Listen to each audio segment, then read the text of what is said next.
It's the first day of third grade, and Ryan and his friend Donnie are about to enter their new classroom. Oh no, we got Miss Rose this year. No kidding, I heard that she could be a real monster. Ryan and Donnie peek nervously into Miss Rose's class. Good morning and welcome to the third grade. You must be Ryan and you look like a Donnie. I'm so glad to meet my new students. Why don't you go ahead and take your seats? She seems nice enough. This year we're going to be learning things that go on inside the earth. We'll learn how volcanoes form, what makes earthquakes, and why volcanoes are shaped the way they are. And we'll be reading lots of great books. Even in her class even sounds like it might be interesting. And this year we'll be getting a lot of homework assignments, and absolutely positively must be done complete and in full. No excuses and no extensions. Sounds like she means business. Your first assignment isn't too difficult. I'd like you to complete this sheet of math problems and read a short story. It isn't due until Thursday. When I thought it was going to be due right now. But I strongly suggest that you do it tonight. Homework has a way of piling up, you know. Come on, it's only Monday. We've got plenty of time. What do you say we go play baseball after school? Sounds good to me. After an afternoon of baseball, Ryan came home, ate dinner, and then sat down to watch his favorite TV show. Don't you have any homework tonight, Ryan? Not really. I mean, she gave it to us, but it's not due until Thursday. Are you sure you wouldn't rather get it over with? No, not tonight. So Ryan's homework went undone and forever at school the next morning without giving it much through. Did you get that homework done? No, I didn't even start it. What about you? Nope. So, class, how many of you completed your homework last night? No hands went up. We're going to have a spelling test on Thursday as well, and I've got a list of words for you to study. Well, if we don't have to worry about it until Thursday. Ryan didn't start studying that night. Action. Ryan did bother studying that night, and he threw the spelling words list on top of the pile of homework earlier on his desk, but the next morning he noticed something strange. Wait a minute. That can't be. The pile of homework on his desk seemed to have grown in the night. That's just silly. Paper can't grow. At school, on one evening, I finished the homework, so like Ryan hadn't even started yet. Just a reminder that homework is all due on Thursday. Plus, I've got another sheet of math problems for you to complete, also by Thursday. You want to hang out and play after school? Well, Come on, it's not that much homework. well, okay. Donnie and Ryan played all afternoon, and when Ryan came home, he was almost late for dinner. Ryan, isn't your homework due on Thursday? It's Wednesday night, which means you'll have to have it done by tomorrow. You better get up to your room. Ryan dashed up to his room, but when he got there, something very odd was different going on. The homework on his desk was about a foot tall. Miss Rose had warned him that the homework could pile up, but seriously, she hadn't meant it like this. How could this be?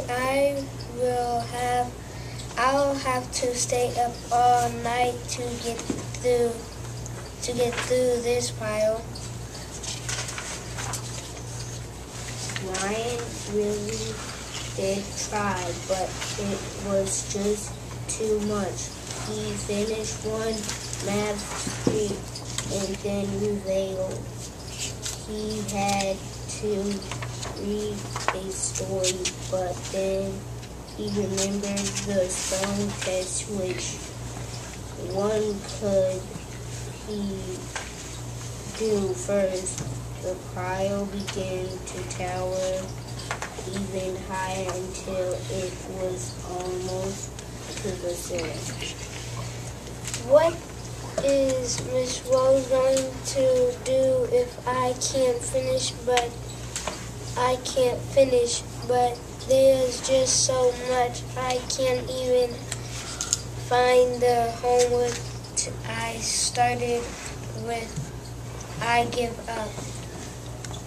With that, Ryan fell into bed and dreamed of paper mountains burning in him alive.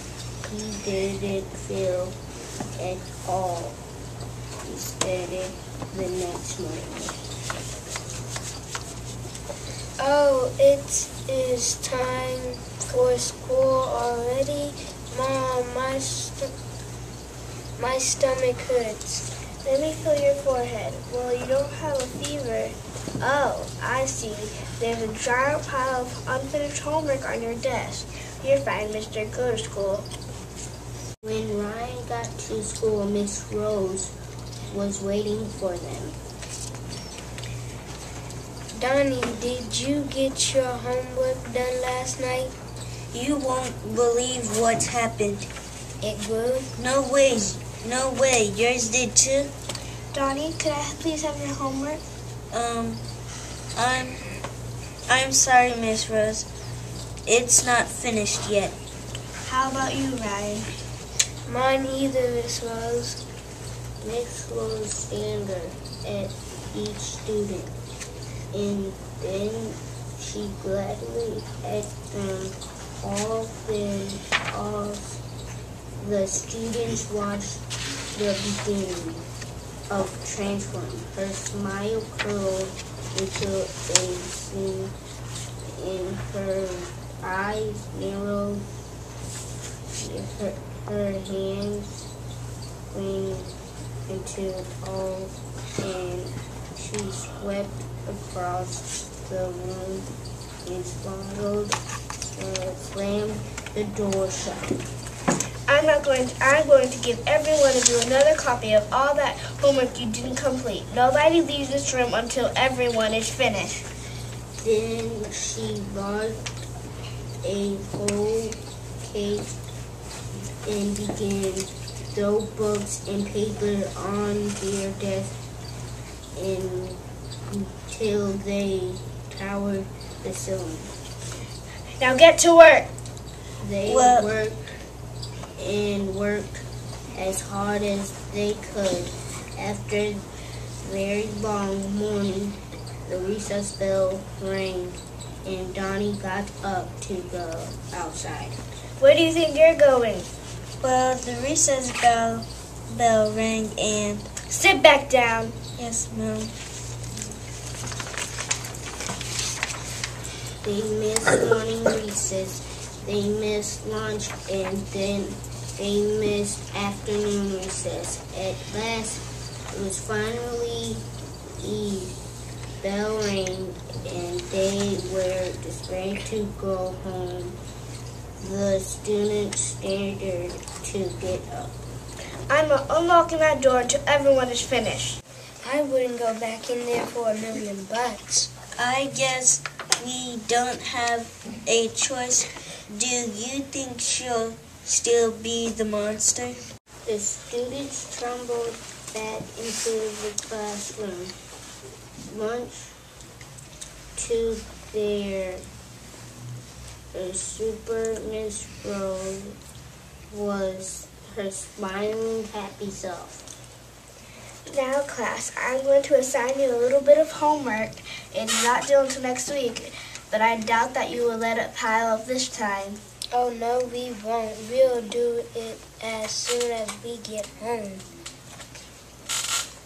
And from that day on, Ryan did his homework when it was assigned. It never piled up. It never took long to do, and he never saw Miss Rose turn into a monster again.